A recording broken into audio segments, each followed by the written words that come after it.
അതിമധുരം തിരുവചനം എൻ്റെ ഗുരുവരനെ അങ്ങി തിരുവചനം. അതിമധുരം തിരുവചനം എൻ്റെ ഗുരുവരനെ അങ്ങി തിരുവചനം. അകതളിരിൽ അനുഭവിച്ചു അനുദിനം ഞാൻ അങ്ങെ സ്തുതിച്ചിടുന്നേൻ. അകതളിരിൽ അനുഭവിച്ചു അനുദിനം ഞാൻ അങ്ങെ സ്തുതിച്ചിടുന്നേൻ.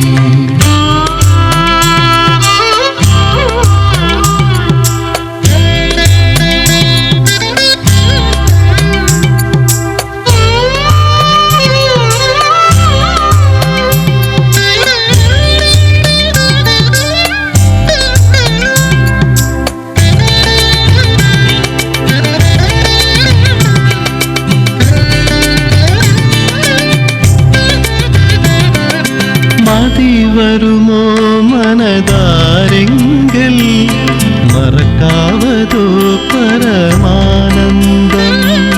മലിന ചിന്ത വെടിയുന്നോർക്ക് മനതാരിൽ താൻ കളിയാടിടും.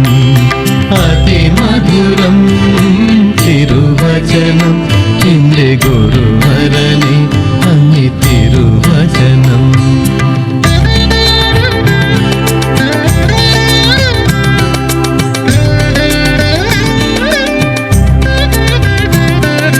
കരുണാനിധേ കനിയേണമേ കഴിവുകളെന്നിൽ തരണേ നാഥ. കരുണേശന്റെ കഥയുറപ്പാൻ കഴിവുകളെനിക്ക് തരണേ സദാ. അതിമധുരം തിരുവചനം എൻ്റെ ഗുരുവരനെ അങ്ങി തിരുവചനം.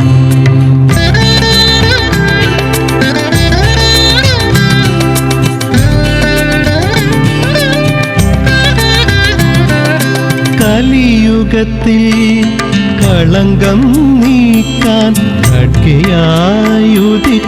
നാഥ.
ദേവനിൽ ദേവാ ആനന്ദരൂപ അകതാരിൽ വാഴുക നാഥ. അകതാരിൽ വാഴുക നാഥ.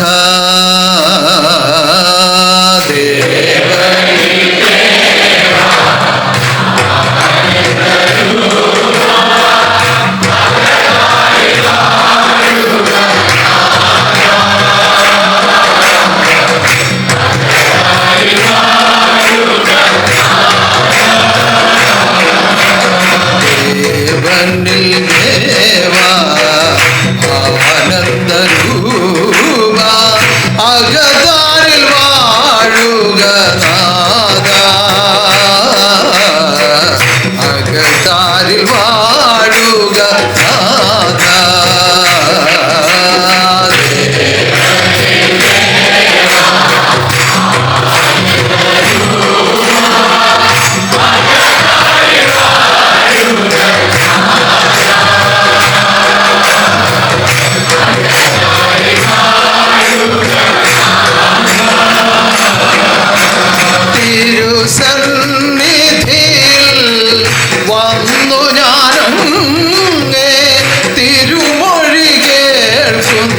നാഥ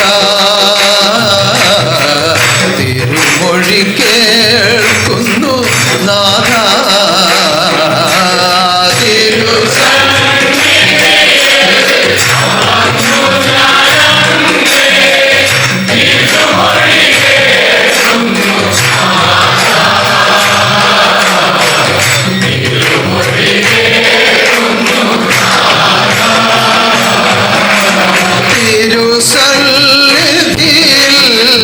വന്നു ഞാനങ്ങേ തിരുമൊഴി കേൾക്കുന്നു നാഥ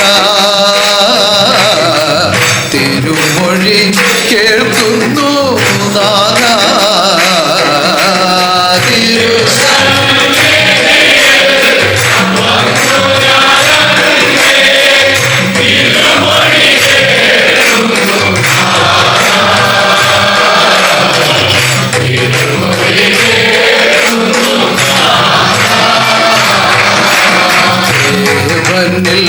ദേവാ ആനന്ദരൂപ അകതാരിൽ വാഴുക നാഥ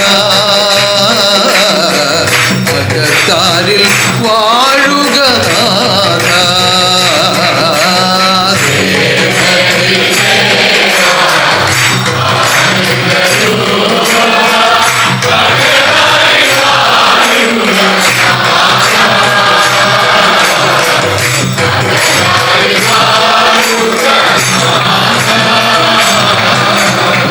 നാദബ്രഹ്മമായി ജ്ഞാനബ്രഹ്മമായി ശക്തിബ്രഹ്മമായി ഈ പ്രപഞ്ചമാകെയും നിറഞ്ഞു വാഴുന്ന മഹാശക്തി ഒരു മർത്യരൂപത്തെ സ്വീകരിച്ചുകൊണ്ട് ആത്മലോക രക്ഷയ്ക്കായി അവതാരമായി വന്ന് ആ തിരുഹൃദയത്തിൽ കരുതി സമ്പൂർണമായ ജ്ഞാനം കൊണ്ട് അതിശ്രേഷ്ഠമായ അറിവുകൊണ്ട് രൂപീകരിച്ച ആത്മബോധോദയ സംഘത്തിൽ അംഗങ്ങളായി ജീവിക്കുവാൻ പരമഭാഗ്യം ലഭിച്ച ഓമനമിത്രങ്ങളെ, വീണ്ടും ഒരു ഞായറാഴ്ച ഇപ്രകാരം ഒത്തുചേരുവാനും ആരാധിക്കുവാനും ദൈവം തന്ന അവസരത്തിന് ആദ്യമായി നമുക്ക് നന്ദിയോടെ പ്രാർത്ഥിക്കാം. കഴിഞ്ഞ ആഴ്ചയും വളരെ വിശേഷപ്പെട്ട ആഴ്ചയായിരുന്നു. പൂരാടം പക്കനാളും ഉത്രാടം പക്കനാളും അതുപോലെ വെള്ളിയാഴ്ച ദിവസം ഇവിടെ സന്നിധാനത്തിൽ ഒരു 12 ആചാര്യ സ്തുതി നടത്തി. എല്ലാം കൊണ്ടും വളരെ വിശേഷമായ അവസ്ഥയിൽ, പുണ്യമായ അവസ്ഥയിൽ കഴിഞ്ഞ ഈ ആഴ്ചയും സർവശക്തിയുടെ കാരുണ്യത്തിൽ കൂടി തന്ന നന്മകളെല്ലാം ഓർത്ത് നന്ദിയോടെ പ്രാർത്ഥിക്കാം. എന്തെങ്കിലുമൊക്കെ അറിഞ്ഞോ അറിയാതെയോ വല്ല കുറവുകളും വന്നുപോയിട്ടുണ്ടെങ്കിൽ എല്ലാം മഹാശക്തി ക്ഷമിക്കണമേ എന്ന് ഉറ്റു പ്രാർത്ഥിച്ചുകൊണ്ട് ആരാധനയിൽ പങ്കെടുക്കുക. സർവദോഷങ്ങളും തീർന്ന് ശുദ്ധരാകുവാൻ മഹാശക്തി നിങ്ങളെ ഓരോരുത്തരെയും ദർശിക്കുമാറാകട്ടെ. സുഖസ്വരൂപനെ ഗുരുവരാങ്ങേ കരുണയെന്നുള്ളിൽ ചൊരിയണേ. സുഖസ്വരൂപനെ ഗുരുവരാങ്ങേ കരുണയെന്നുള്ളിൽ ചൊരിയണേ. സുഖസ്വരൂപനെ ഗുരുവരാങ്ങേ കരുണയെന്നുള്ളിൽ ചൊരിയണേ.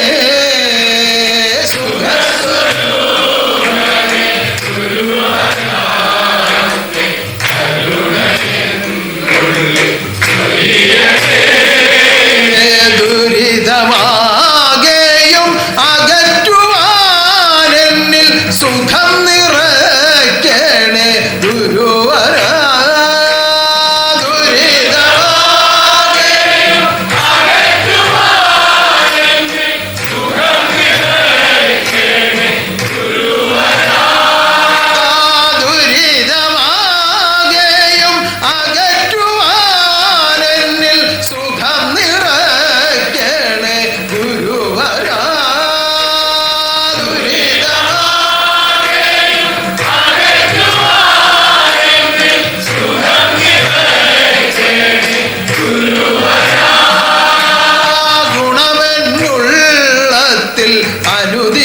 അനുദിനമേകാൻ ഗുണസ്വരൂപനെ കനിയണേ. ഗുണമെന്നുള്ളത്തിൽ അനുദിനമേകാൻ ഗുണസ്വരൂപനെ കനിയണേ. ഗുണമെന്നുള്ളത്തിൽ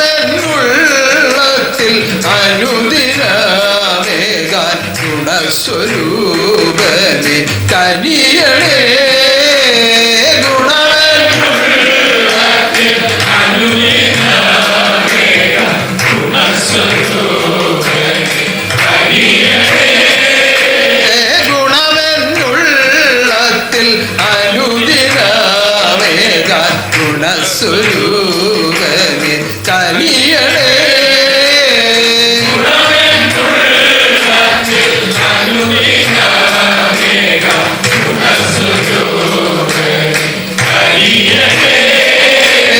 ഗുണസ്വരൂപനെ ഗുരുവരാങ്ങേ രൂപമെന്നുള്ളിൽ കാണണേ.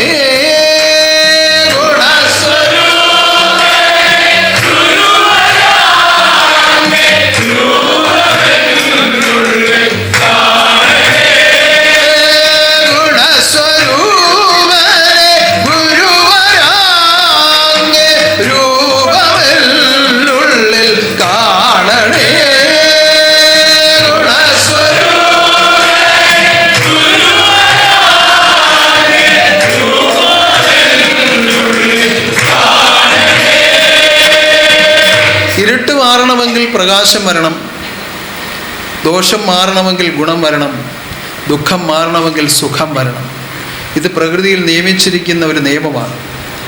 ആ നിയമത്തെ അറിഞ്ഞ് അതിനനുസൃതമായ ജീവിതം ചെയ്തു പോയാൽ ഒരിക്കലും നമ്മൾ ദുഃഖിക്കേണ്ടി വരികയില്ല, ഒരു വിധത്തിലും ദുഃഖിക്കേണ്ടി വരികയില്ല. കൊടിയ ദുഃഖമെന്ന് മറ്റുള്ളവർക്ക് തോന്നുന്ന ദുഃഖം നമ്മുടെ മേൽ പതിച്ചാലും നമ്മളിൽ ദുഃഖമായി ബാധിക്കുകയില്ല. എന്തുകൊണ്ട്? ദുഃഖം ഒഴിവാക്കാനുള്ള സുഖം ഈശ്വര അധിവാസത്താൽ നമ്മളിൽ സുസ്ഥിരമാണ്. ഒരു ദോഷമുണ്ടാകുമ്പോൾ അതിനെ ഒഴിവാക്കാനുള്ള ഗുണം ഗുരുവിൻ്റെ അധിവാസത്താൽ നമ്മളിൽ സുസ്ഥിരമാണ്.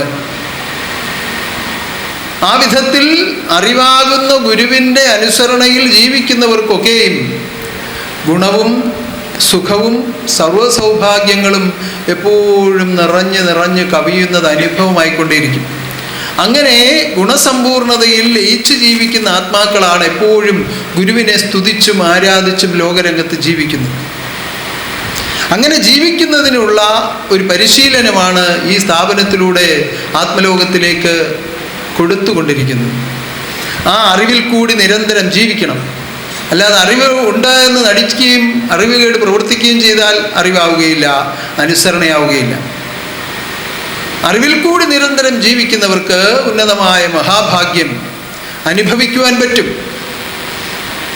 ആ വിധത്തിൽ അനുഭവ ഭാഗ്യത്തിൽ ജീവിക്കുന്നവർക്ക് മാത്രമേ ആനന്ദലോകത്തിലേക്ക് ചേർക്കപ്പെടുവാൻ അവസരമുണ്ടാകുകയുള്ളൂ, ഭാഗ്യമുണ്ടാകുള്ളൂ.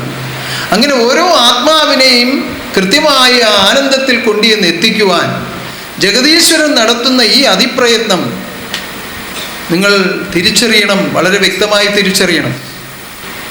ചെറുതും വലുതുമായ പോരായ്മകൾ കണ്ടെത്തി ദുഷിക്കുകയോ വിമർശിക്കുകയോ പരിഹസിക്കുകയോ ചെയ്തതുകൊണ്ട് ഒരാളിന് സുഖം ലഭിക്കുകയില്ല, ഗുരുവിൻ്റെ ഗുണം ഭവിക്കുകയില്ല. നമ്മളെപ്പോഴും തീവ്രമായ ഒരു ജ്ഞാനവൈരാഗ്യത്തോടുകൂടി എൻ്റെ ഉള്ളിലേക്ക് ഒരു അജ്ഞാനവും ഒരു കാരണവശാലും വരരുത് എന്ന തീവ്രമായ ജ്ഞാനവൈരാഗ്യത്തോടുകൂടി ജീവിതം ചെയ്യുവാൻ കഴിഞ്ഞെങ്കിൽ മാത്രമേ ഗുരുവിൻ്റെ ഗുണം ആത്മാവിൽ ഭവിക്കുകയും ആ ഗുണത്തിൽ കൂടി ഗുണസമ്പൂർണനാകുന്ന ഗുരുവിങ്കിലേക്ക് ചേരുവാനും കഴിയും. അപ്പം അതിനുള്ള പരിശീലനമാണ് ഈ തരുന്നതെന്നുള്ള ഓർമ്മ ഓരോരുത്തർക്കും ഉണ്ടാകണം. കഴിഞ്ഞ ദിവസം ആചാര്യസ്തുതിയുടെ ദിവസവും അതുതന്നെയാണ് പ്രത്യേകമായി പറഞ്ഞത്. മരണക്കിടക്കവരെയും ഈ കൽപ്പനകൾ പാലിച്ച് ജീവിച്ചു കൊള്ളാമെന്ന് തീരുമാനം ചെയ്തവരാണ് നിങ്ങൾ ഓരോരുത്തരും. അതൊരിക്കലും മറന്നു പോകരുത്. ഇന്നും അപ്രകാരം ആ നിയമത്തെ സ്വീകരിച്ച് സത്യപ്രതിജ്ഞ ചെയ്തവർ ഈ കൂട്ടത്തിലുണ്ട്, ഇന്ന് ചെയ്തവരുണ്ട്, ഇനി ഉച്ച കഴിഞ്ഞ് ചെയ്യാനിരിക്കുന്നവർ, കാത്തിരിക്കുന്നവരുണ്ട്. അപ്പോൾ ഈ സത്യപ്രതിജ്ഞ അല്പസമയം ഇങ്ങനൊന്ന് ചെയ്ത് അവിടെ നിന്ന് പടിയിറങ്ങുമ്പോൾ മറന്നു പോകാനുള്ളതല്ല, പിന്നെ എന്നുവരേക്കുള്ളതാണ്. മരണക്കിടക്ക വരെയുമെൻ്റെ ഗുരുവരനുടെ, മരണക്കിടക്ക വരെയുമെൻ്റെ തിരുകൽപ്പന പാലിച്ചു ഞാൻ ജീവിച്ചു കൊള്ളാം.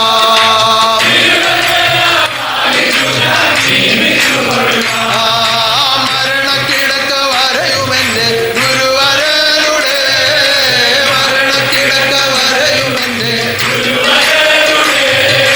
തിരുകൽപ്പന പാലിച്ചു ഞാൻ ജീവിച്ചു കൊള്ളാം.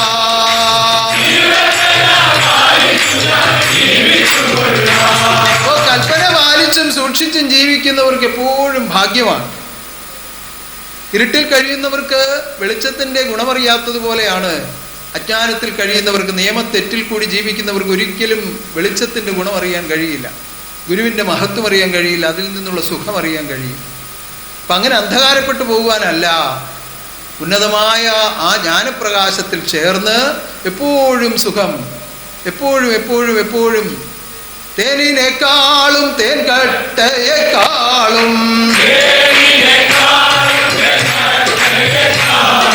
തേനിനേക്കാളും തേൻകട്ടയേക്കാളും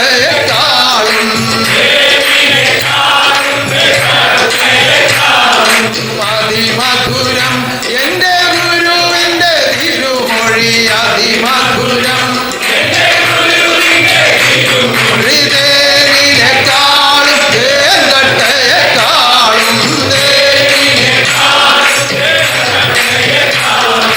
അതിമധുരം എൻ്റെ ഗുരുവിൻ്റെ തിരുമൊഴി,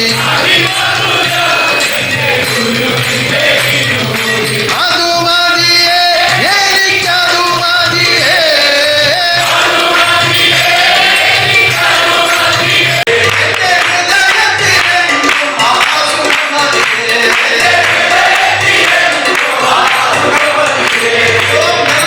ഗുരുവിന്റെ ശബ്ദത്തെ അഥവാ ജ്ഞാനത്തെ സ്വീകരിച്ച് ജീവിക്കുന്നവർക്കെല്ലാം മതിവരാത്ത ആ അതിമധുരമാണ് ആത്മാവിന് അനുഭവമാകുന്നത്. ആ വിധത്തിൽ എന്നും മധുരിക്കുന്ന നാവുകളോടുകൂടി എന്നും മധുരമേറുന്ന ജീവിതം ചെയ്യുവാൻ സർവശക്തി നിങ്ങളെല്ലാം അനുഗ്രഹിക്കുവാനാകട്ടെ. ഈ ആരാധനയിൽ കൂടി സർവദോഷങ്ങളും തീർത്ത് നിങ്ങളെല്ലാം ദർശിക്കുവാനും അനുഗ്രഹിക്കുവാനും ആനന്ദിപ്പിക്കുവാനുമാണ് കരുണാനിധി പ്രത്യക്ഷമായി നിങ്ങൾ ദർശിക്കുന്നത്. ഇത് നിങ്ങളിൽ അനുഭവമാകുവാനാകട്ടെ. പരമപവിത്രം പരമാനന്ദം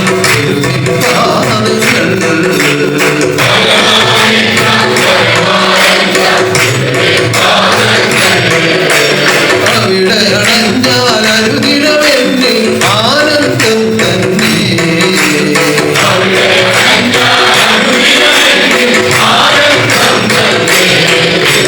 പരമപവിത്രം പരമാനന്ദം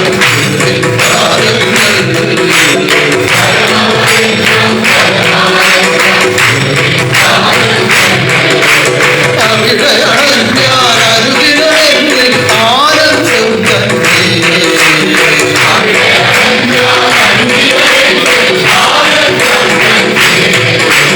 അതിമധുരം അതിമധുരം ഗുരുവിൻ പാദങ്ങൾ, അതിമധുരം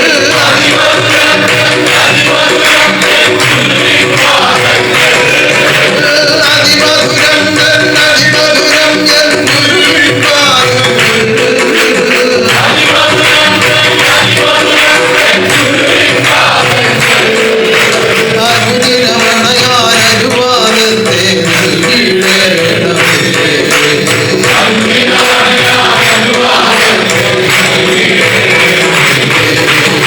അനുദിനമണയാൻ അനുവാദത്തെ നൽകിയിടേണമേ. അനുദിനമണയാൻ അനുവാദത്തെ നൽകിയിടേണമേ. പരമപവിത്രം പരമാനന്ദം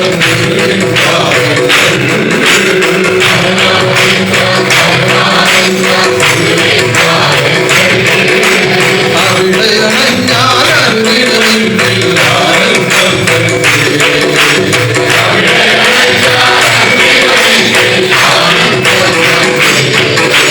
സർവശക്തനാകുന്ന ദൈവപാദത്തിൽ സർവശക്തനാകുന്ന ഭഗവാന്റെ പുണ്യപാദായുണ്ട് സർവ്വതുമുണ്ട്. സർവ്വതും എന്ന് പറയുമ്പോൾ ഒരു മനുഷ്യൻ ഒരു ജന്മത്തിൽ നിന്നുകൊണ്ട്, അല്ലെങ്കിൽ ഒരു ജന്മമായി നിന്നുകൊണ്ട് ചിന്തിക്കാവുന്നതൊക്കെ ചിന്തിക്കാൻ കഴിയൂ, ഓർക്കാവുന്നതൊക്കെ ഓർക്കാൻ കഴിയുള്ളൂ, സൂക്ഷിക്കാവുന്നതൊക്കെ സൂക്ഷിക്കാൻ കഴിയുള്ളൂ. അതിനും അപ്പുറമായി, അതിനും ഒക്കെ അപ്പുറമായി ആദ്യന്ത വിഹീനനായി വാഴുന്ന സദ്ഗുരുവിന്റെ പാദത്തിൽ ഭൂമി പാദം ശിരസോ സ്വർഗം എന്ന് കൽപ്പിച്ച ഗുരുവിന്റെ പാദത്തിൽ ആ പരമപവിത്രം പരമാനന്ദം ഗുരുവിൽ പാദങ്ങൾ.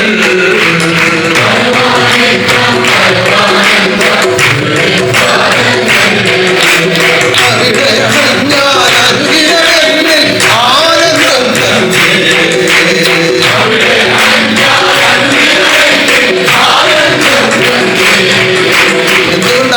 അവിടെ അണഞ്ഞാൽ ആനന്ദമെന്ന് കൽപ്പിക്കാൻ കാരണം? എന്തുകൊണ്ടാണ് അവിടെ അണഞ്ഞാൽ ആനന്ദമെന്ന് കൽപ്പിക്കാൻ കാരണം? ആനന്ദമാണ് തന്റെ സ്വരൂപം. ആനന്ദമാണ് ഭഗവാന്റെ സ്വരൂപം. ഭഗവാൻ ആ ആത്മലോക രക്ഷാർത്ഥമായി ചിന്തിച്ചു തുടങ്ങിയപ്പോൾ മുതൽ, ഭഗവാൻ ആത്മലോക രക്ഷാർത്ഥമായി ചിന്തിച്ചു തുടങ്ങിയപ്പോൾ മുതൽ തന്റെ രൂപം ആനന്ദരൂപമായി മാറി. തന്റെ തിരുരൂപം ആനന്ദരൂപമായി മാറി. അതിനു മുമ്പ് ആനന്ദവുമില്ല. അവിടെയാ നമ്മൾ പറയുന്നത് നിശ്ചല നിർമ്മല നിർവികാര അങ്ങേ ഞാൻ കാണാൻ കൊതിച്ചിടുന്നേ.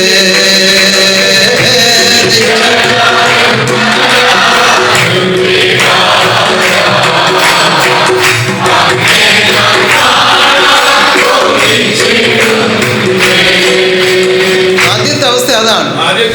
നിശ്ചലമാണ്, നിർമ്മലമാണ്, നിഷ്കളങ്കമാണ്, നിർവികാരമാണ്. സമ്പൂർണമായ സ്വസ്ഥതയാണ്.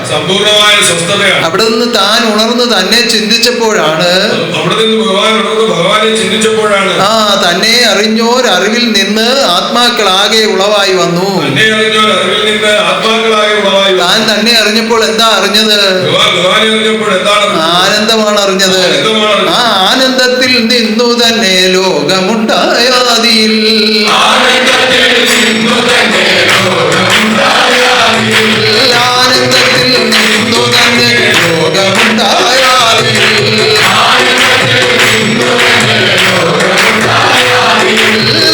ആനന്ദം ആത്മാവിൽ നീ കാണണം.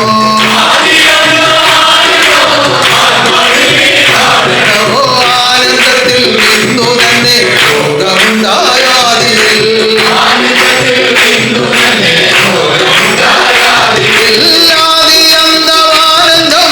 ആത്മാവിൽ നീ കാണണം.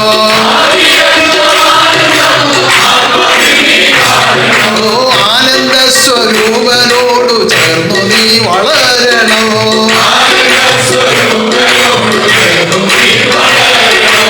ആനന്ദ സ്വരൂപനോടു ചേർന്നു നീ വളരണം.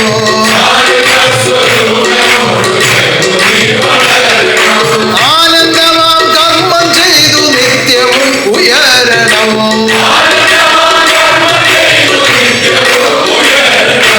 ആനന്ദമാം കർമ്മം ചെയ്തു നിത്യവും ഉയരണം.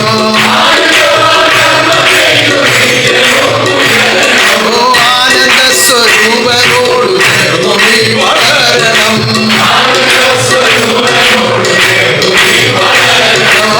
ആനന്ദമാം കർമ്മം ചെയ്തു നിത്യവും ഉയരണം.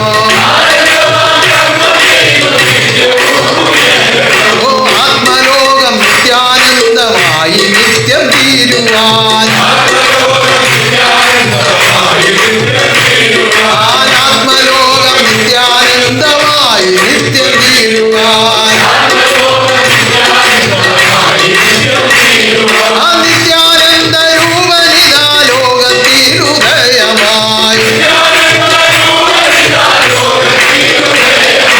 ആത്മലോകം നിത്യാനന്ദമായി നിത്യം തീരുവാൻ. നിത്യാനന്ദ രൂപനിതാ ലോകത്തിലുദയമായി. നിത്യാനന്ദ പാദമതിൽ നിത്യവും ജീവിക്കുവാൻ. നിത്യാനന്ദ പാദമതിൽ നിത്യവും ജീവിക്കുവാൻ. നിത്യവ്രതം സ്വീകരിച്ചു സൂക്ഷിച്ചു നീ ജീവിക്കാൻ. നിത്യാനന്ദ പാദമതിൽ നിത്യവും ജീവിക്കുവാൻ. നിത്യവ്രതം സ്വീകരിച്ചു സൂക്ഷിച്ചു നീ ജീവിക്കാൻ. നിത്യവ്രതം സ്വീകരിച്ചു സൂക്ഷിച്ചു നീ ജീവിക്കാൻ. അപ്പോ നിത്യാനന്ദ സ്വരൂപനാകുന്ന ഗുരുവിന്റെ പാദത്തിൽ സർവ്വതുമുണ്ട്. സർവത്ര കാരണനായ സർവത്രകാരണനായ മഹാശക്തിയാണ് സദ്ഗുരുവായി ലോകത്തിൽ വന്ന് വാഴുന്നത് എന്ന പരമസത്യം. സദ്ഗുരുവായി ലോകത്തിൽ വന്ന് വാഴുന്നത് എന്നുള്ള സത്യം ഇവിടെ നിന്ന് ഞാൻ അറിയിക്കുന്നു. ഇവിടെ നിന്ന് കൽപ്പിക്കുന്നു. പലരും അത് കേൾക്കുന്നു. കേൾക്കുമ്പോൾ സന്തോഷിക്കുന്നു. ചിലരൊക്കെ അത് കരുതി കർമ്മിക്കുന്നു. ചില ആളുകൾ അതൊന്നും ഒന്നുമല്ല എന്നുള്ള തീരുമാനത്തിൽ പോകുന്നു. ഇങ്ങനെ ആരൊക്കെ ഏതു വിധത്തിൽ സ്വീകരിക്കുന്നു സ്വീകരിക്കുന്നതിനനുസരിച്ചുമായി ഫലവും ഉണ്ടാകും. അങ്ങനെ ഫലം ഉണ്ടാകാൻ നിവൃത്തിയുള്ളൂ, അതിനെ നിയമമുള്ളൂ. ആ നിയമപ്രകാരമാണ് ലോകം നിലനിർത്തിയിരിക്കുന്നത്. ലോകം സൃഷ്ടിച്ചത് തന്നെ ഒരു നിയമത്തിലാണ്. ഇല്ല എങ്കിൽ ലോകം നിലനിൽക്കുകയില്ല. നിയമജ്ഞനാകുന്ന ഗുരുവിന്റെ നിയമത്തിലാണ് ലോകം നിലനിൽക്കുന്നത്. അപ്പോ നിയമം വേണ്ട എന്നൊരാൾ തീരുമാനിച്ചാൽ ലോകത്തിൽ ജീവിക്കാൻ വളരെ പ്രയാസമായിരിക്കും. അവരാണ് ഈ കൊടിയ ദുഃഖത്തിൽ എപ്പോഴും കഴിയുന്നത്. അവരാണ് നിത്യനരകത്തിൽ കഴിയുന്നത്. നിത്യനരകം ഒഴിവാക്കി സ്വർഗം സ്ഥാപിക്കുവാൻ അവതാരമായി വന്ന ഗുരുവിനെ എങ്ങനെയാണ് അറിയാൻ കഴിയുന്നത്? താൻ അറിയിക്കുന്ന അറിവിൽ കൂടി മാത്രമേ അറിയുവാൻ കഴിയുള്ളൂ. വളരെ വ്യക്തമായി പറഞ്ഞിട്ടുണ്ട്. അവതാരം അറിയിക്കുന്ന അറിവുകൊണ്ട് ആത്മാക്കൾ അവതാര രൂപം കണ്ടു.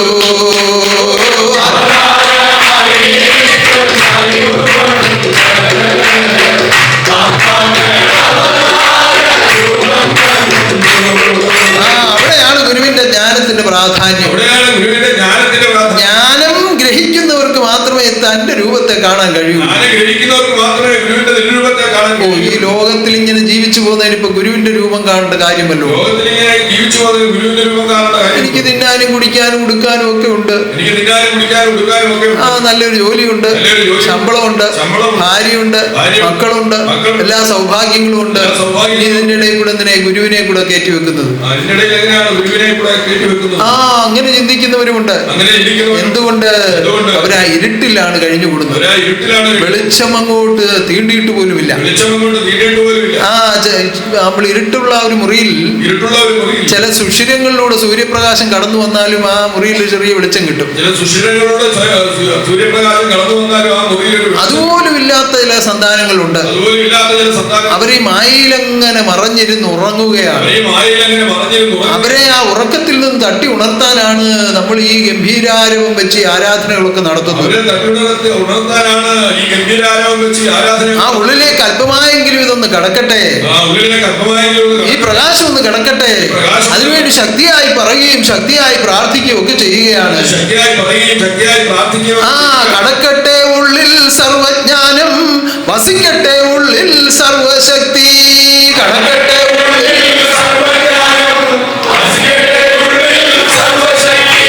കടക്കട്ടെ ഉള്ളിൽ സർവജ്ഞാനം, വസിക്കട്ടെ ഉള്ളിൽ സർവശക്തി.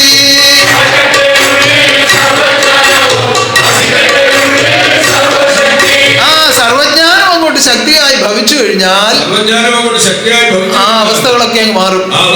അതുവരെ പറഞ്ഞുകൊണ്ടിരുന്ന ഒന്നും ന്യായമല്ല എന്ന് മനസ്സിലാവും. ഒന്നുമല്ല സത്യവും തിരിച്ചറിവുണ്ടാവും. അപ്പോൾ പിന്നെ ആശ്രയിക്കും ശ്രീ ശുഭാനന്ദ ദേവ നമോസ്തുതേ. ശ്രീ ശുഭാനന്ദ ദേവ നമോസ്തുതേ. ശ്രീ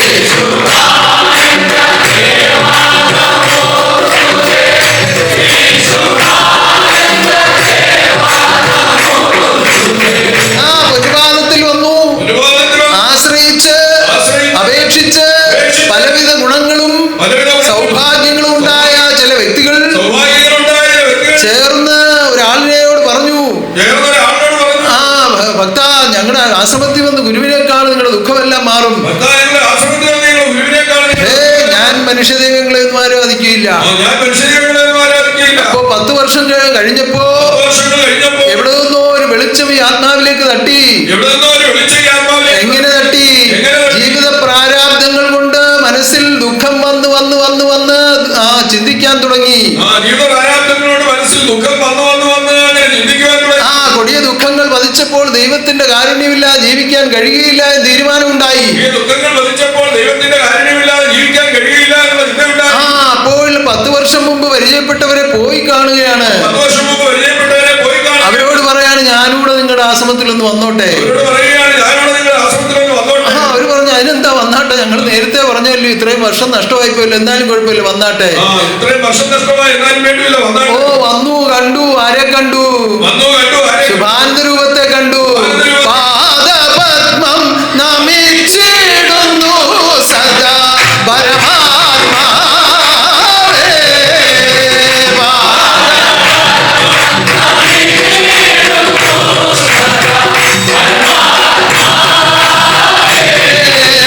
ശ്രീ ശുഭാനന്ദ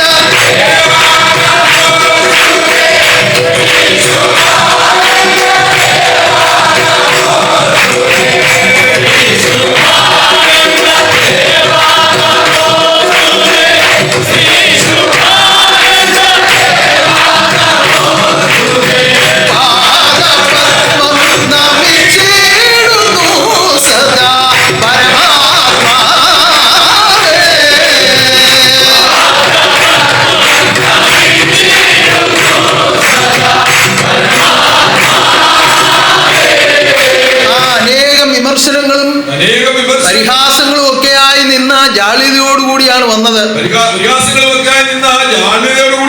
അപ്പോഴാണ് തലയിൽ തൊപ്പിയൊക്കെ വെച്ചൊരു മനുഷ്യൻ ഇരിക്കുന്നു. വന്നു. ഈ കൂടെ വന്ന ആളുകൾ ഈ കാര്യമൊക്കെ പറഞ്ഞു, ഭക്തൻ എന്നെ പോലെ ചില ദുഃഖങ്ങളുണ്ട്, ഭഗവാന്റെ കാരുണ്യം ഉണ്ടാവണം, വീണ്ടെടുത്ത് രക്ഷിക്കണം എന്ന് അവര് അപേക്ഷിക്കുകയാണ്. അപ്പോ ആകെപ്പാട് നോക്കി, സാരമില്ല, സത്യം കേട്ട് നിയമപ്രകാരം ജീവിച്ചുകൊള്ളുക, ആ ദുഃഖമെല്ലാം മാറിക്കൊള്ളും. സത്യം ഗ്രഹിക്കണം, നിത്യം സ്തുതിക്കണം, സത്യം ഗ്രഹിക്കണം, സത്യം ഗ്രഹിക്കണം, നിത്യം സ്തുതിക്കണം, സത്യം ഗ്രഹിക്കണം, സൽക്കർമ്മം നിത്യവും ചെയ്യണം, നമ്മൾ നിത്യാനന്ദത്തിൽ ലയിക്കുവാൻ.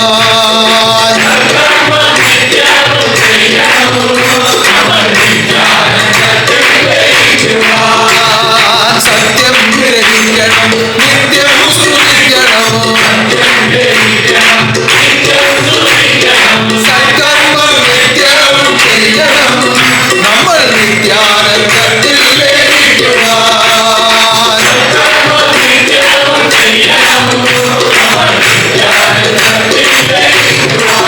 നിത്യാനന്ദം എന്നൊരു രാജ്യമുണ്ട്. അതാണ് സ്ഥിരമായ രാജ്യം. ഇതെല്ലാം അസ്ഥിരമാണ്, ഇത് വെറും നശ്വരമാണ്. ഈ കെട്ടിപ്പൊക്കുന്ന മണിമാളികകളൊക്കെ ഒരു നിമിഷം കൊണ്ട് ഇല്ലാതായി പോകുന്നതാണ്. 2-3 വർഷങ്ങൾക്ക് മുമ്പ് ഏതോ നദീതീരത്ത് കെട്ടിപ്പൊക്കിയ വലിയ വലിയ മാളികകൾ, അത് നിയമത്തിന് വിരുദ്ധമാണ് എന്ന് പറഞ്ഞ് കോടിക്കണക്കിന് രൂപ ചെലവാക്കി നിർമ്മിച്ചതാണ്. അനേകം സാധുക്കൾക്ക് എന്ന് പറയാൻ പറ്റില്ല, അനേകം ആളുകൾക്ക് വസിക്കുവാൻ തക്ക വിധത്തിൽ നിർമ്മിച്ചതാണ്. പക്ഷേ നിയമത്തിന് വിരുദ്ധമായതുകൊണ്ട് അവർ കൊണ്ടുവന്ന് ഏതാണ്ടൊക്കെ സാധനം അവിടെ ഇവിടെ പിടിപ്പിച്ച സ്വിച്ച് എന്നിട്ടും ഏതാണ്ട് നടക്കുന്നു, തീർന്നു. പുക മാത്രമേ ഉള്ളൂ അല്ലേ? നിങ്ങളെല്ലാവരും കണ്ടതല്ലേ? അന്ന് ടിവിയിലും അതുപോലെ മാധ്യമങ്ങളിലും ഒക്കെ അത് വന്നതാണ്, വലിയ വാർത്തയായിരുന്നു. നമ്മുടെ കേരളത്തിൽ ഇങ്ങനെ ഒരു കർമ്മം ആദ്യമായിട്ടാണ്. അങ്ങനെ നിമിഷം കൊണ്ട് തീർന്നു പോകാൻ സാധ്യതയുള്ള ഈ നശ്വര ലോകത്തെ കണ്ടു ഭ്രമിക്കാതെ സ്വന്തം രാജ്യത്തിലെത്തുവാൻ ഒരുങ്ങുവിൻ സോദരരെ, ഒരുങ്ങുവിൻ സോദരരെ, ഒരുങ്ങുവിൻ സോദരരെ, ഒരുങ്ങുവിൻ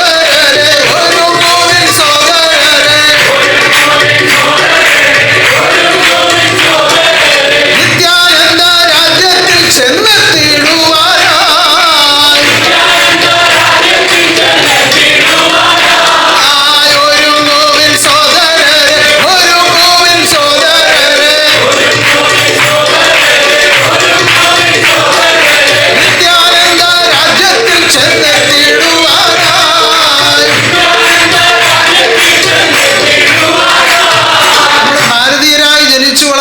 ആളുകൾ നമ്മൾ ഭാരതീയരായി ജനിച്ചു വളർന്ന മറ്റൊരു രാജ്യത്തേക്ക് പോകണമെങ്കിൽ എന്തെല്ലാം വേണം? മറ്റൊരു രാജ്യത്തേക്ക് പോകണമെങ്കിൽ എന്തെല്ലാം വേണം? പാസ്പോർട്ട് വേണം, പാസ്പോർട്ട് വേണം, വിസ വേണം, വിസ വേണം, പിന്നെ അവിടെ ഉപയോഗിക്കാനുള്ള ധനം വേണം, അവിടെ ഉപയോഗിക്കാനുള്ള ധനം വേണം, അവിടെ സംസാരിക്കാനുള്ള ഭാഷ വേണം, അവിടെ സംസാരിക്കാനുള്ള ഭാഷ വേണം, കഴിക്കാനുള്ള ഭക്ഷണം നമ്മൾ അവിടെ ചെന്ന് വാങ്ങിക്കാൻ ധനം കൈ കരുതണം. കഴിക്കാനുള്ള ഭക്ഷണം അവിടെ ചെന്ന് വാങ്ങിക്കാൻ ഭക്ഷണം വേണം. ഭക്ഷണം വേണം. ഭക്ഷണമില്ലാതെ ജീവിക്കാൻ പറ്റില്ലല്ലോ. അപ്പോ ഭക്ഷണം വേണം, ധനം വേണം, ഉപയോഗിക്കാനുള്ള ഭാഷ വേണം, സഞ്ചരിക്കുവാനുള്ള ഉപകരണമായ വിസയും പാസ്പോർട്ടും ടിക്കറ്റും ഒക്കെ വേണം. ഇതുപോലെ നിത്യാനന്ദ രാജ്യത്തിലേക്ക് എത്തുന്നതിനും ചില നിയമ നടപടികളൊക്കെ ഉണ്ട്. ആദ്യം പഠിക്കേണ്ടത് ഭാഷ തന്നെയാണ്. എന്താണ് ഭാഷ? ദേവഭാഷ പഠിക്കണം നാം, ദേവഭാഷ പറയണോ?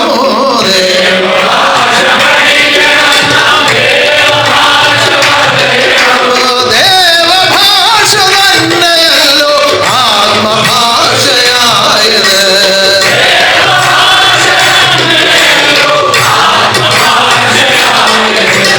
ഇവിടെ കാച്ചിലും ചേനയൊക്കെ പുഴുങ്ങി തിന്ന്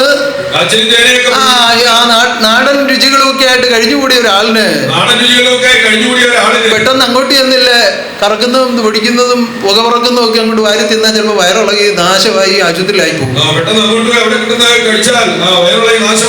അവരൊരു കുപ്പിന്നെടുത്ത് ഇങ്ങോട്ട് കുടഞ്ഞ്, ഒരു കുപ്പിന്നെടുത്ത് ഇങ്ങോട്ട് കുടഞ്ഞ് ഒന്ന് കുലുക്കി ഒന്ന് കറക്കി പിന്നെ തീ ഒന്ന് പിടിപ്പിച്ച് പിന്നെ ഏതാണ്ടൊന്ന് ഒഴിച്ച് ഇങ്ങോട്ട് കോരി ഇങ്ങോട്ട് കൊണ്ട് വെച്ച് തരുമ്പോൾ നമ്മൾ ഏതാണ്ട് വിശിഷ്ടമാണ്. ഭാര്യ ഇങ്ങോട്ട് കഴിച്ച് പിറ്റേന്ന് മുതൽ ആശുപത്രിയിലായിരിക്കും. എന്താ കാരണം? നമുക്ക് ഈ നാടൻ രുചികളും നാടൻ ഭക്ഷണമേ പിടിക്കത്തുള്ളൂ. നമ്മൾ അതേ പരിശീലിച്ചിട്ടുള്ളൂ. അപ്പൊ അങ്ങോട്ട് പോകണമെങ്കിൽ അതിനും ഒരു പരിശീലനം വേണം. ആ ഭക്ഷണം കഴിക്കാനുള്ള ഒരു പരിശീലനം, അതിനെക്കുറിച്ചൊക്കെ ഒന്ന് അറിഞ്ഞിരിക്കണം. അപ്പൊ ആ ഭക്ഷണം നമുക്ക് ഉണ്ടായിരിക്കണം, ഭക്ഷണം കഴിച്ചുള്ള ശീലം ഉണ്ടായിരിക്കണം. അപ്പൊ ആ നിത്യാനന്ദ രാജ്യത്തിൽ പോകണം, ഒരു ഭക്ഷണം വേണം. എന്താണത്? ആ ഭക്ഷണം കഴിച്ച് ശീലിച്ചവർക്ക് മാത്രമേ അവിടെ സ്ഥിരമായി വസിക്കാൻ പറ്റൂ. ആത്മാവിന്റെ ആഹാരമായി ആനന്ദമാണുള്ളത്, ആത്മാവിന്റെ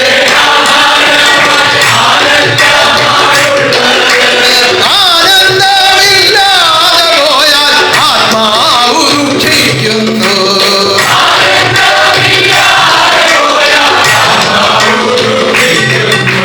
അവിടെ കൊണ്ടുപോകാനുള്ള ധനം ഏതാണ്? എന്താണ് കൊണ്ടുപോകാനുള്ളത്? അത് ആനന്ദത്തിന്റെ മറ്റൊരു രൂപമാണ്. നിത്യമായൊരു സ്വത്ത് അത് നിത്യാനന്ദമാകുന്നു.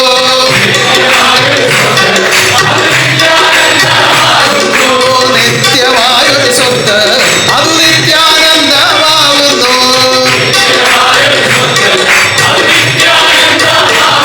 അപ്പൊ ആ ധനം വേണം കയ്യിൽ. അപ്പൊ ഭാഷ വേണം, ആഹാരം വേണം, സ്വത്ത് വേണം. ഇതെല്ലാമായിട്ട് അങ്ങോട്ട് പോകണമെങ്കിലോ ആ പാസ്പോർട്ടും വിസയും കിട്ടണ്ടേ? അതിന് ഈ സൽക്കർമ്മ ഫലം മുഴുവനും പരിശോധിക്കും. സൽക്കർമ്മ ഫലം ഉണ്ടെങ്കിലേ വിസ അടിച്ച് കൈ കിട്ടുകയുള്ളൂ. അതിനാണ് നിരന്തരമായി സൽക്കർമ്മം ചെയ്ത് ഫലം നിങ്ങൾ സ്വീകരിച്ചുകൊള്ളുവാൻ പറയുന്നത്. അങ്ങോട്ടേക്കുള്ള യാത്രയ്ക്കുള്ള അനുമതി ലഭിക്കണമെങ്കിൽ അതുണ്ടെങ്കിലേ സാധിക്കുള്ളൂ. അപ്പോൾ ഒരുങ്ങുവിൻ സോദരരെ, ഒരുങ്ങുവിൻ സോദരരെ, നിത്യാനന്ദ രാജ്യത്തിൽ ചെന്നെത്തിയിടുവാനായി. അപ്പൊ നിങ്ങൾക്ക് ഓരോരുത്തർക്കും പാസ്പോർട്ട് അടിച്ചു കയ്യിൽ തന്നിട്ടുണ്ട്. ഉണ്ടോ? കയ്യിലുണ്ടോ? നോക്കിയേ, ആരുടെയെങ്കിലും കയ്യിൽ ഇരിപ്പുണ്ടോ? ഉണ്ടോ? ഇവിടെ നിന്ന് തന്ന പാസ്പോർട്ട് കയ്യിലുള്ളവരൊന്ന് കൈ പൊക്കി നോക്കട്ടെ. എന്താ അത്? സത്യം കേട്ടവരാണല്ലേ? മരണക്കിടക്ക വരയുമെന്റെ ഗുരുവരനുടെ,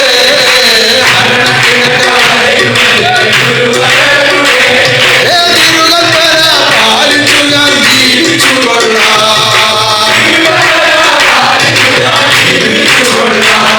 പാസ്പോർട്ട് എടുത്തിട്ട് ഇതുവരെ വിദേശ രാജ്യം കാണാത്ത പല ആളുകളുണ്ട്. ലോകവശ ലോകവശാൽ അങ്ങനെയുള്ളവർ അനേകരുണ്ട്. ലോകവശാൽ അങ്ങനെയുള്ളവർ അല്ലേ? ആ പാസ്പോർട്ട് ഉള്ളത് കൊണ്ട് മാത്രം വിദേശത്തേക്ക് പോകാൻ പറ്റുകയില്ല. പാസ്പോർട്ട് ഉള്ളതുകൊണ്ട് മാത്രം വിദേശത്ത് പോകാൻ. അതിന് ടിക്കറ്റ് വേണം, വിസ വേണം, അതുപോലെ ഒരുക്കങ്ങൾ പലതും വേണം. അതിന് ടിക്കറ്റ് വേണം, വിസ വേണം, അതിനുള്ള ഒരുക്കങ്ങൾ പലതും. അതിനെന്ത് വേണം? സൽക്കർമ്മം നിത്യവും ചെയ്യണം, നമ്മൾ നിത്യാനന്ദത്തിൽ ലയിക്കുവാൻ. സൽക്കർമ്മം നിത്യവും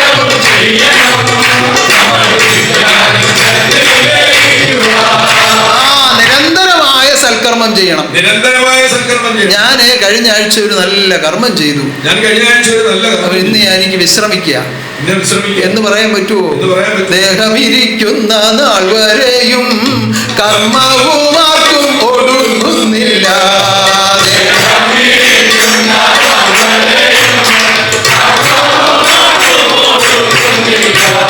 പലപ്പോഴും പറഞ്ഞിട്ടുള്ളതാ.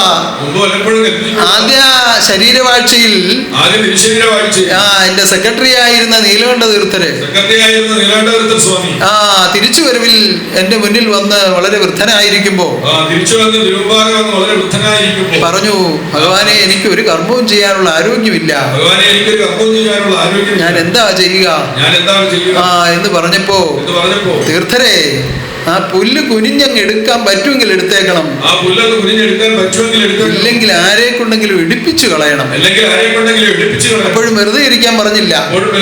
ദേഹമിരിക്കുന്ന നാൾ വരെയും കർമ്മവും ആർക്കും ഒടുങ്ങുന്നില്ല.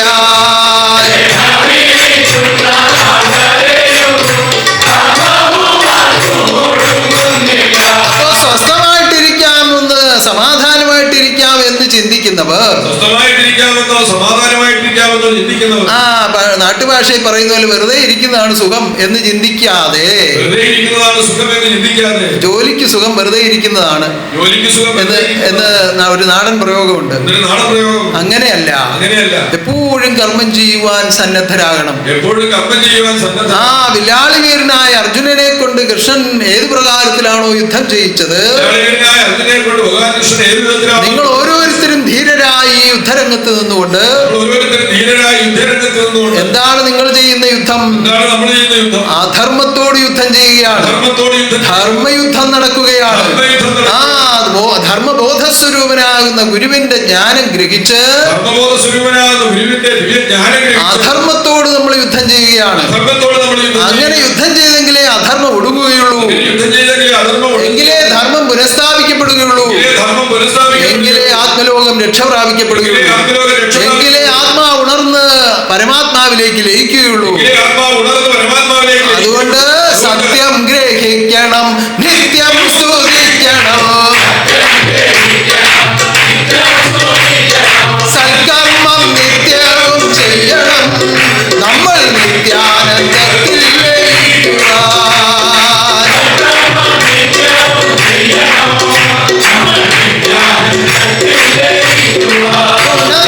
ഗുരു അവതരിപ്പിച്ചിരിക്കുന്ന ഈ മഹനീയ ഭാഗ്യാവസ്ഥ,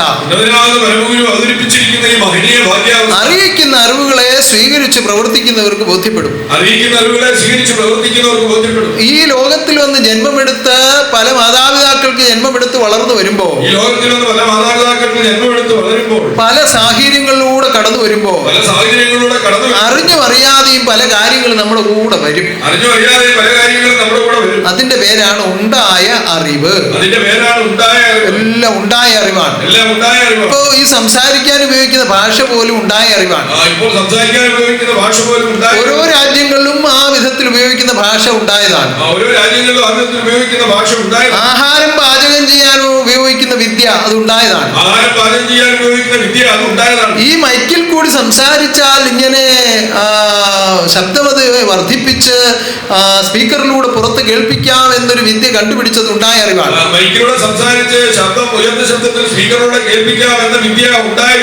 അതുണ്ടായതാണ്.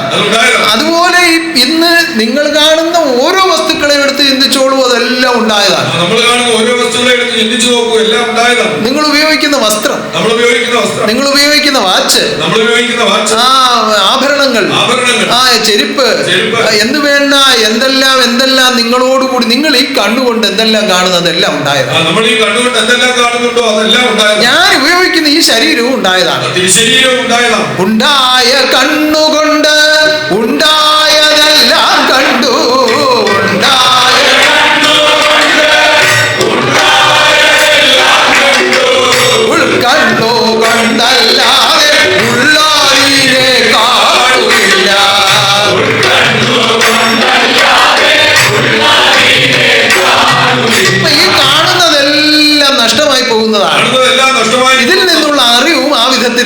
ഇതിൽ നിന്നുള്ള അറിവാകുന്നു. ഈ ഉണ്ടായ ലോകത്തിൽ നിന്നുണ്ടായ അറിവ് നമ്മളെ ഭരിക്കുന്നത് കൊണ്ട്, ഉണ്ടായ ലോകത്തിൽ നിന്നുണ്ടായ അറിവ് നമ്മളെ ഭരിക്കുന്നത് കൊണ്ട്, ഗുരുവിന്റെ അറിവ് അങ്ങോട്ട് ലഭിക്കുമ്പോ ഗുരുവിന്റെ അറിവ് അങ്ങോട്ട് ലഭിക്കും. അതിനകത്ത് നമ്മളുടേതായ ചില കൈകടത്തലുകൾ നടത്തും. അതിനകത്ത് നമ്മുടേതായ ചില കൈകടത്തലുകൾ.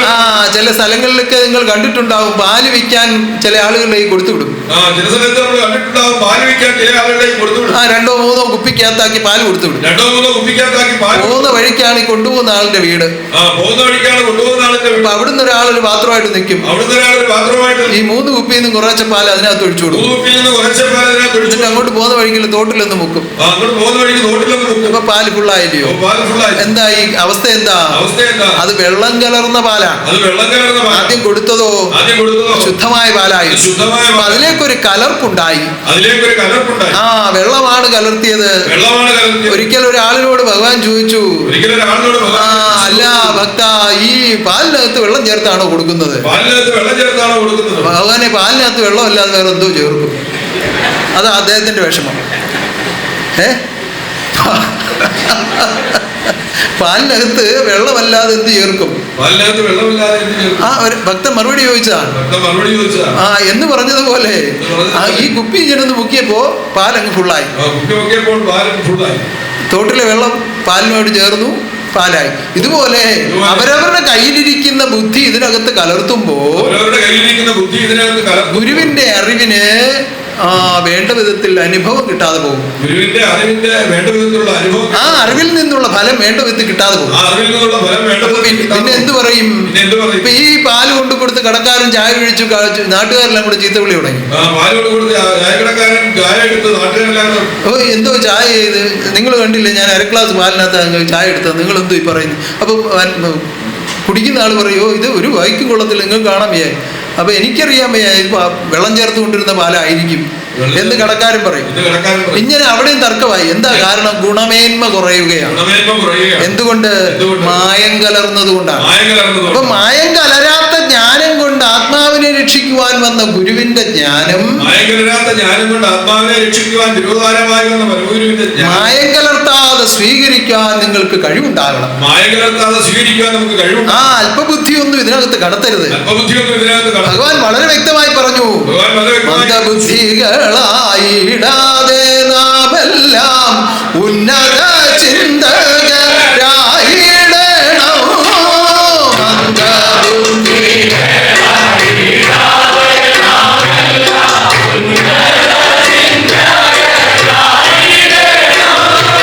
ഈ കീർത്തനം നേരത്തെ കേട്ടിട്ടുള്ളവർ, വായിച്ചിട്ടുള്ളവർ കൈ ഉയർത്തിക്കണ്ട. ഇത്രയും പേരുണ്ട്. ഏത് പുസ്തകത്തിലാ? എത്രാമത്തെ? 1-ാം വാല്യത്തിൽ എത്രാമത്തെ? ആദ്യം തന്നെ ആണല്ലോ, നമ്പർ ഓർക്കേണ്ടതാണല്ലോ. 35. മന്ദബുദ്ധികളായിടാതെ നാമെല്ലാം ഉന്നത ചിന്തകരായിടണം.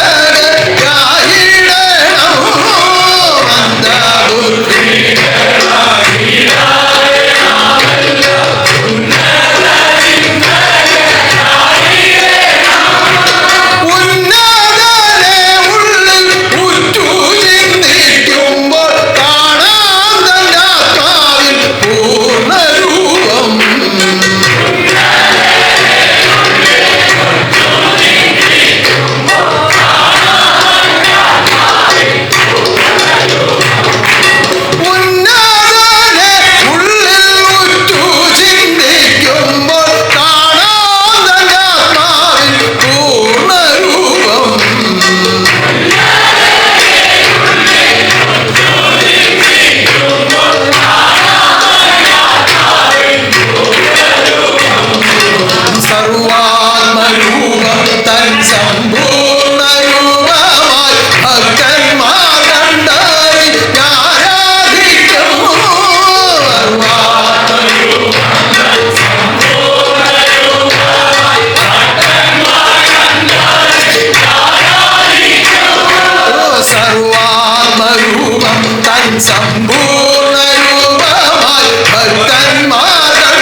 ബുദ്ധിമോശം വരുത്തരുത്. ലോകത്തിലുള്ളതെല്ലാം കൂടെ കലർത്തി ബുദ്ധിമോശം വരുത്തരുത്. കലർപ്പില്ലാതെ ഇതിനെ സ്വീകരിക്കാൻ കഴിയും. കലർപ്പില്ലാതെ ഇതിനെ സ്വീകരിക്കാൻ. അതിനാണ് പറയുന്നത് ആദര സമന്വിതം സ്വീകരിക്കണമെന്ന്. അതിനാണ് പറയുന്നത് ആദര സമന്വിതം സ്വീകരിക്കണം.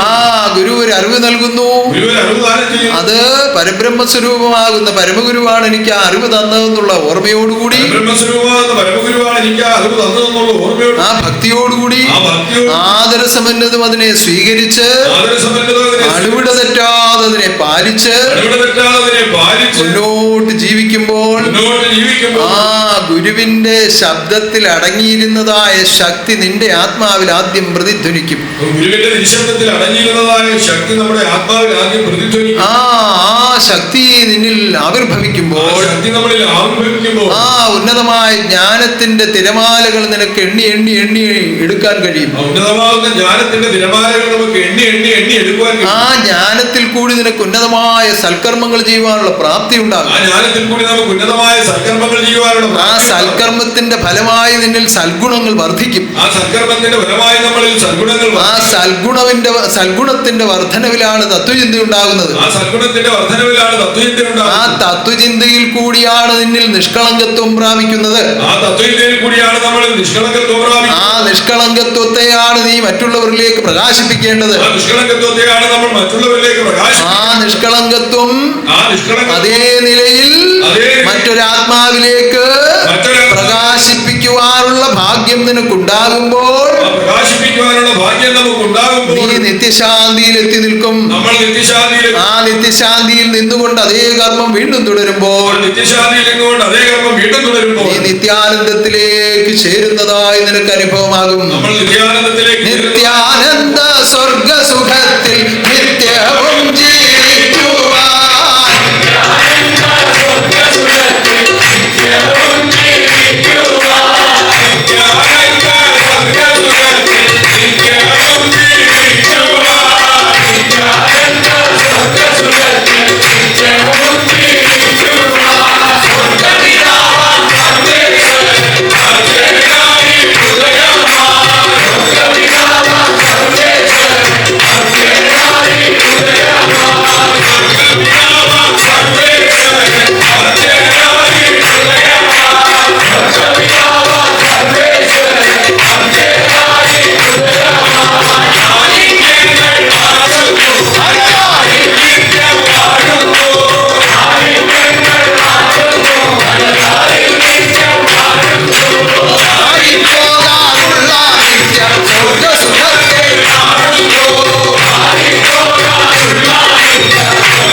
പറഞ്ഞത് സത്യമാണ്.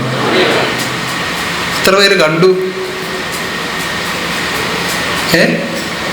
തന്നെ പോലെ ശോഭയുള്ള രൂപം ഭൂമിയിൽ ഇല്ലല്ലോ. എല്ലാവരും പാടി. ഉള്ളതാണോ? കണ്ടവരുണ്ടോ? കണ്ണനെ കണ്ടവരുണ്ടോ? മന കണ്ണനെ കണ്ടവരുണ്ടോ?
ഉറപ്പിച്ച് പറയാൻ പറ്റുന്നത് കൈ വയ്ക്കുക.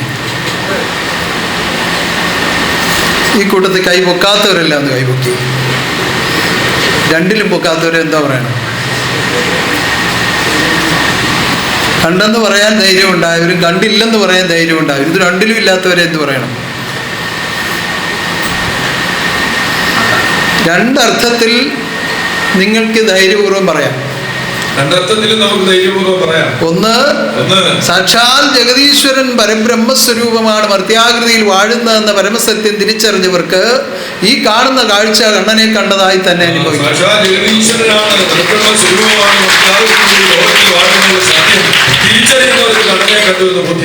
അല്ലാതെ ഞാൻ അറിയിക്കുന്ന അറിവിൽ കൂടി അകതാരിൽ ഓ ശ്യാമള കോമള കാമുകിൽ വന്ന നിന്നുടെ കാഴ്ച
കണ്ണന്റെ രൂപം. രണ്ടു വഴിയിലും നിങ്ങൾക്ക് കാണാൻ ഭാഗ്യമുണ്ടാവുകയാണ്. കണ്ടില്ല എന്ന് പറയുന്നവർ ഇപ്പോഴും ഈ സത്യം തിരിച്ചറിഞ്ഞില്ല എന്നാണ് ബോധ്യപ്പെടാൻ പറ്റുന്നത്. അപ്പൊ നിങ്ങൾ പ്രാർത്ഥിക്കുക, കണ്ണിനു കണ്ണായി വാഴുന്നൻ്റെ ഉള്ളത്തിൽ സൂക്ഷ്മ സ്വരൂപത്തെ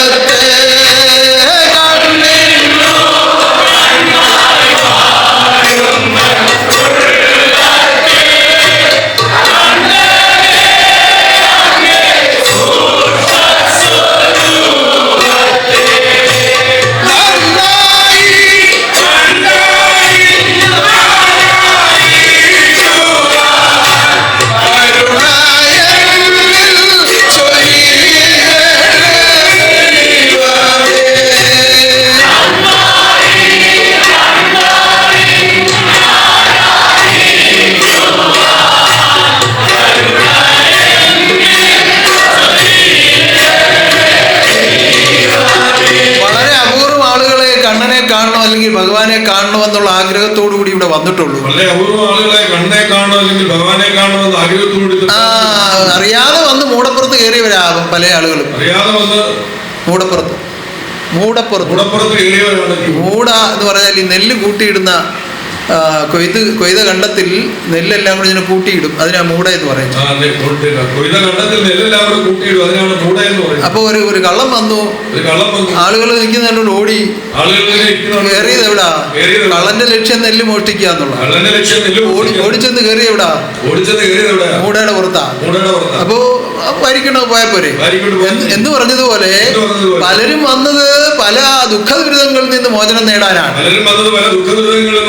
വന്നു കയറിയത് മൂടപ്പുറത്താണ്. എവിടെയാണ് വന്നത്? ദൈവസന്നിധാനം, ദൈവസന്നിധാനം, ദൈവസന്നിധാനം, ദൈവം തന്നെ നടത്തുന്ന ദൈവസന്നിധാനം,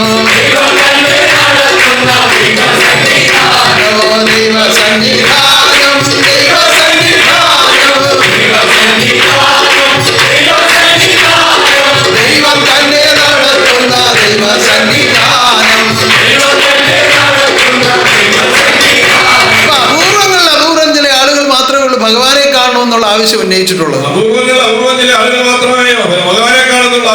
ആവശ്യം ഉന്നയിച്ചുകൊണ്ട് വന്നിട്ടുള്ളൂ. അത് ആവശ്യം ഉന്നയിച്ചു ഇവിടെ വന്ന് ഈ അറിവിൽ ജീവിക്കുമ്പോൾ കാണണമെന്നുള്ള ആഗ്രഹം ഉണ്ടാകും. ഇവിടെ വന്ന അറിവിൽ ജീവിക്കുമ്പോൾ കാണണമെന്നുള്ള ആഗ്രഹം. അവരതിനു വേണ്ടി പ്രാർത്ഥിക്കുകയും പ്രവർത്തിക്കുകയും ചെയ്യും. അവരതിനു വേണ്ടി പ്രാർത്ഥിക്കുകയും പ്രവർത്തിക്കുകയും ചെയ്യും. അപ്പോൾ അവർക്ക് അതിന്റെ ഭാഗ്യം ഉണ്ടാകുന്നു, ഉണ്ടായിട്ടുണ്ട്, ഇപ്പോഴും ഉണ്ടായിക്കൊണ്ടിരിക്കുന്നു. അവർക്ക് അതിനുള്ള ഭാഗ്യം ഉണ്ടാകുന്നു, ഉണ്ടായിട്ടുണ്ട്, ഇപ്പോഴും ഉണ്ടായിക്കൊണ്ടിരിക്കുന്നു. അങ്ങനെ അപൂർവമായി വന്ന കടന്നുപോയ നമ്മുടെ വിവേകാനന്ദ സ്വാമി, അങ്ങനെ അപൂർവമായി വന്ന കടന്നുപോയ വിവേകാനന്ദ സ്വാമി ഇവിടെ വന്നപ്പോൾ ആവശ്യപ്പെട്ട എന്താണ്? കണ്ണനെ കാണണമെന്നാണ്. കണ്ണനെ കാണണമെന്ന്. അപ്പോ ഞാൻ തിരിച്ചു വന്ന് വാഴുന്ന സമയത്ത് എന്റെ മുന്നിൽ വന്നു. എന്താ ആവശ്യം, എന്താ ആഗ്രഹം, എന്താണ് വന്നത്? എന്താണ് ആവശ്യം, എന്താണ് ആഗ്രഹം, എന്താണ്? പ്രത്യേകിച്ച് ഒരു ആവശ്യമില്ലേ? പിന്നെ എന്താ? എന്നാലും ഒരു കാര്യം കാണുമല്ലോ. എന്താ വന്നത്? എനിക്ക് കണ്ണനെ ഒന്ന് കണ്ടാൽ കൊള്ളാം. ആഹാ, കണ്ണനെ അങ്ങ് മരിച്ചു പോയല്ലോ, അങ്ങ് കടന്നു പോയില്ലയോ, ഇനി എങ്ങനെ കാണും? ആകട്ടെ, കണ്ണനായ ആളിനെ കണ്ടാ മതിയോ? അപ്പോഴാണ് ആ ചോദ്യത്തിന്റെ പൊരുൾ മനസ്സിലായത്. അപ്പോഴാണ് ചോദിക്കുന്നത് ആരാണെന്ന് മനസ്സിലായത്. അപ്പൊ പറഞ്ഞു അത് മതി എന്ന് പറഞ്ഞു. എങ്കിൽ ഞാൻ പറയുന്നത് പോലെ ജീവിച്ചാൽ കണ്ണനെ കാണിച്ചു തരാമെന്ന് പറഞ്ഞു. അങ്ങനെ ആ നിയമം സ്വീകരിച്ച് വളരെ കർശന ബുദ്ധിയോടുകൂടി ജീവിതം ചെയ്ത് ആ രൂപത്തെ കാണുവാൻ ഭാഗ്യമുണ്ടായി. മരിക്കുന്ന സമയം വരെയും ആര് മുന്നിൽ ചെന്നിരുന്നാലും ആദ്യവും അവസാനവുമായി പറയാൻ ഒരു വാക്കേ ഉള്ളൂ: നിങ്ങൾ വന്നത് ദൈവസന്നിധാനത്തിലാണ്. ഒരിക്കലും നിങ്ങൾ ഇതിൽ നിന്ന് പോകരുത്. നിങ്ങൾക്ക് ലഭിച്ചിരിക്കുന്ന മഹാഭാഗ്യമാണെന്ന് ഉറപ്പിച്ച് പറയുവാൻ ആ ഹൃദയത്തിന് കഴിവുണ്ടായിരുന്നു. എന്തുകൊണ്ട്? ആ കണ്ട അനുഭവം ഉള്ളിലുള്ളത് കൊണ്ടാണ്. അപ്പൊ അനുഭവം ഉള്ളവർക്ക് ഇത് വർണ്ണിക്കുവാനും മറ്റുള്ളവരിലേക്ക് പകർത്തുവാനും കഴിയുള്ളൂ. അപ്പോ കണ്ണനായ ആളാരാണ്? അതാണ് സൂക്ഷ്മരൂപനം സദ്ഗുരു രൂപത്തെ ഭക്തിയോടെ ഞാൻ ശുശ്രൂഷ ചെയ്തതും സൂക്ഷ്മ.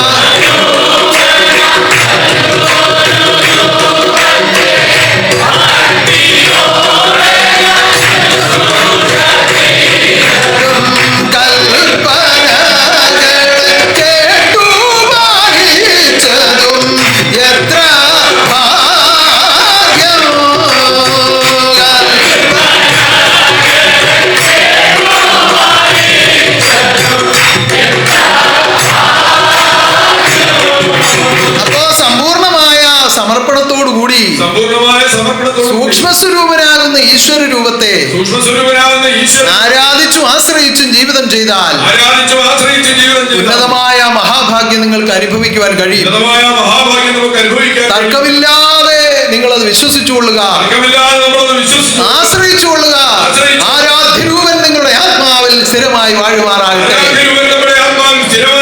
ഉന്നതമായ ഈ ആദർശത്തെയും ഇതിന്റെ നല്ല നടത്തിപ്പിനെയും ലോകത്തിൽ ഉറപ്പിക്കുവാൻ വേണ്ടി തിരിച്ചു വന്ന് ഞാൻ സ്വീകരിച്ച തിരുവുടലിന്റെ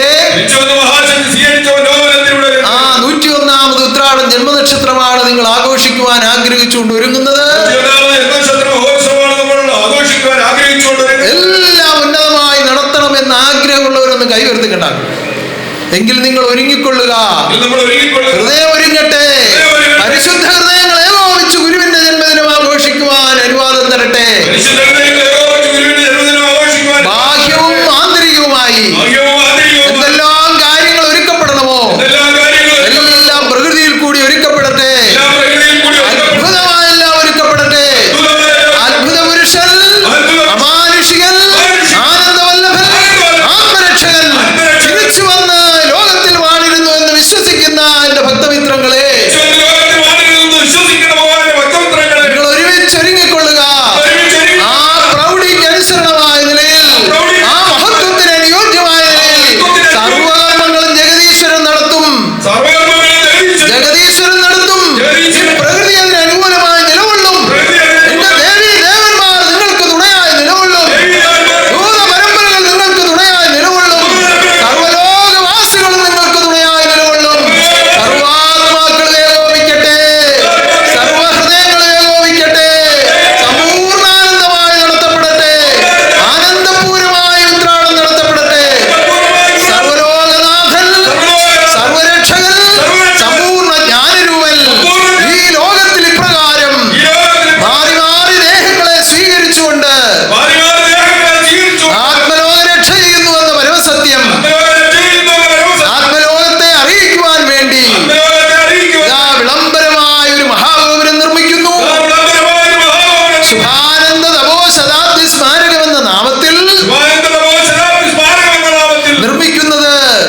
കൽപ്പിച്ചു. തിരിച്ചു വന്ന് കൽപ്പിച്ചു. വീണ്ടും വീണ്ടും ഓരോ ശരീരങ്ങളിൽ ഇരുന്നു കൊണ്ട് അതിന് വേണ്ടുന്ന ഒരുക്കങ്ങളൊക്കെ നടത്തി.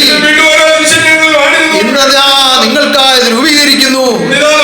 ഏറ്റവും വേഗം പൂർത്തീകരിച്ച് ആത്മലോകത്തിനായി ദാനം ചെയ്യുമാറാകട്ടെ.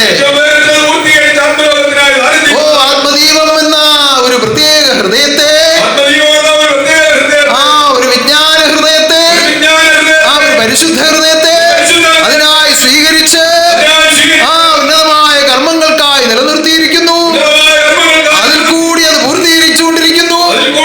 ആയുരാരോഗ്യത്തോടെ എന്നും കരുതുവാൻ നിങ്ങൾ പ്രാർത്ഥിക്കുക.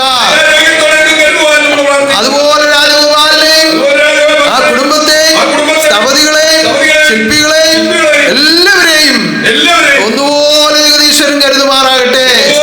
ഇന്നേ ദിവസം സത്യത്തെ സ്വീകരിച്ച് ഈ ആദർശത്തിലേക്ക് ചേർക്കപ്പെട്ട എന്റെ മനോഹര കുഞ്ഞുങ്ങൾക്ക് ആ ഈ ആരാധന കഴിഞ്ഞ് ഇതിലേക്ക് ചേരുവാൻ പോകുന്നവരെയും ആ എല്ലാം ഇതാ ഞാൻ ഹൃദയത്തിൽ കരുതുകയാണ്.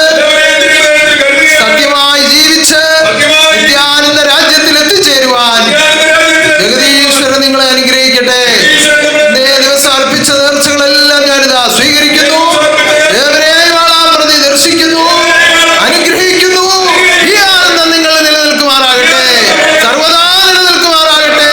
സർവശക്തി നിങ്ങളോടുകൂടി വാഴുമാറാകട്ടെ. താരാസ്തുതി അടുത്തു വരികയാണ്. ഈ മാസം 22-ാം തീയതി തന്നെ വ്രതം ആരംഭിക്കുകയാണ്. ജന്മാന്തര ജ്ഞാനോപദേശം മൂന്നിയുഗവും പഠിച്ച് 21 ദിവസത്തെ പ്രത്യേക വ്രതത്തോടുകൂടി വരുന്നവർക്ക് മാത്രമേ താരാസ്തുതിയിൽ ബന്ധിക്കുവാൻ കഴിയുള്ളൂ. അങ്ങനെ എത്തിച്ചേരുവാൻ ആഗ്രഹമുള്ളവർ ആ വ്രതം അനുഷ്ഠിച്ചുകൊള്ളുക. അതുപോലെ 29-ാം തീയതി കർക്കിടകം 13-ാം തീയതി മഹാസമാധി ദിനാചരണമാണ്. അന്നേ ദിവസം ഒരു നേരത്തെ നെല്ലരിഹാരം ആഹാരത്തോടുകൂടി എല്ലാവരും വിശുദ്ധ വ്രതം അനുഷ്ഠിച്ച് ആ ഒത്തുചേർന്ന് പ്രാർത്ഥിക്കുക. ആ മഹാത്യാഗങ്ങളെ സ്മരിച്ചുകൊണ്ട് നന്ദിയോടുകൂടി പ്രാർത്ഥിക്കുക. ആ വ്രതം അനുഷ്ഠിക്കുന്നവരെല്ലാം ഈശ്വരൻ ദർശിക്കട്ടെ. അങ്ങനെ എല്ലാ കാര്യങ്ങളും വളരെ കൃത്യതയോടുകൂടി പാലിച്ച്